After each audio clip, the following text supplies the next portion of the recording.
Welcome back. In the previous service video, Raf introduced you to managing your source code with AWS Code Commit. In this section, we will explore the tasks of building, testing, and packaging your code using AWS Code Build.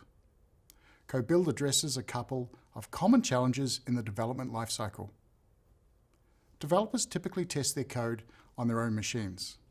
If the tests are run manually, the developer might forget to run all the necessary tests. This can lead to statements like, "I was pretty sure we tested that." Also, problems can occur when they deploy the application in the target environment. "Well, it worked in my machine" is an expression often used by developers. Common issues encountered in the target environment are missing dependencies, mismatched versions, leftover artifacts, and missing configuration. As you heard previously, continuous integration allows the building and testing of code earlier in the development lifecycle. The goal of continuous integration is to find and address bugs quicker, improve software quality, and reduce the time it takes to validate and release new software updates. Code Build gives us a great platform to perform quicker and consistently tested builds in a deployment-ready state. Now let's dig into what Code Build is. Code Build is a managed service that compiles your source code, runs tests, produces deployable application artifacts. Those artifacts can be stored encrypted using the AWS Key Management Service. Code Build eliminates the need to manage, provision, scale, and maintain build servers. With the support for most build languages and tools like Maven and Gradle, Code Build is ready to go from the start. It provides built-in support for programming platforms such as Java, Ruby, Python, Go, Docker, Node.js, and Android. You can also use customized Docker images from a private Amazon EC2 container registry or the Docker Hub registry.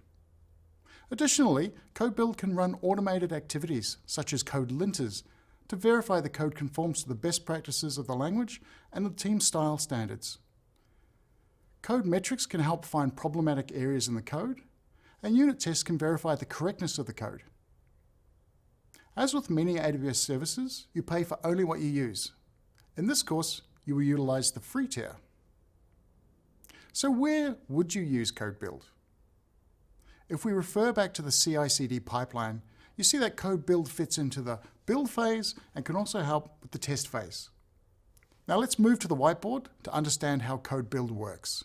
I'm going to walk through a simple example that illustrates how Code Build compiles and packages a Python application for deployment on AWS Elastic Beanstalk. Let's start with the Code Build project. We will need to point to our source code. And for this example, I already have a code commit repository containing the Python application.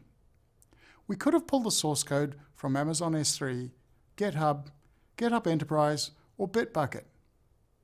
We need an environment to execute the build. So here I have taken the default Code Build compute option of build.general1.small. There are two other larger sizes for more grunty requirements, but small is fine for us. I've also chosen a Python Docker image which will contain the tools to perform all the build operations. You can use AWS supplied images or choose your own, or from the Docker Hub community. We also need to supply an IAM role for the build environment. The IAM role will permit operations such as accessing a code commit repository or sending artifacts to S3. I'll mention CloudWatch logs here. We don't have to configure this service, but this is here for all the log output from the build. We will cover CloudWatch logs in a later session. When we create artifacts, we can store them in S3. We can store compiled code, deployment packages, and even automated test files in S3. The build actions are configured using a specific format.